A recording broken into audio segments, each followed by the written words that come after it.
Hey, what's going on, guys? Welcome back to the channel. Before we get this video started, if you're not subscribed to the channel, go ahead and subscribe. Also, hit that notification bell, smash that thumbs up button.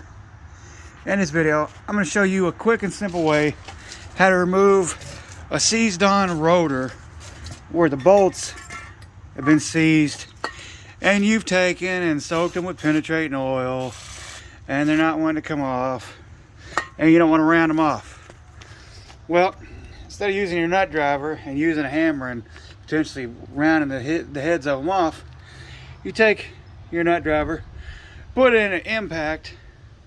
Now you need a torque impact, full of torque, and it's Milwaukee.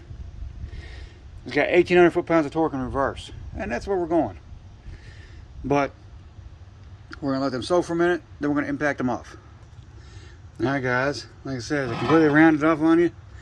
Try using a nut driver and impact. Now you just got to drill out those screw heads. All right, guys, you drill it out one bit at a time. You just walk it down. You drill out the head, then you're gonna drill out the center of the bolt.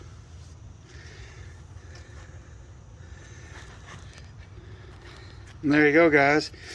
Like I said, you're gonna step it up here. You're gonna use one that's the size of the head of the bolt head. That's the size of the bolt screw head. Then you're gonna walk it down to the side of the diameter of the shaft. You're gonna drill those out, and boop! Right out they come.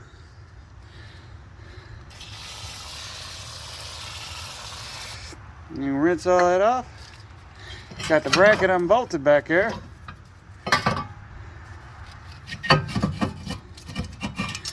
And there you go. You can pull the rotor right off. Hopefully y'all found this video useful. If you did, smash that thumbs up button. Subscribe to the channel, and you all have a great day.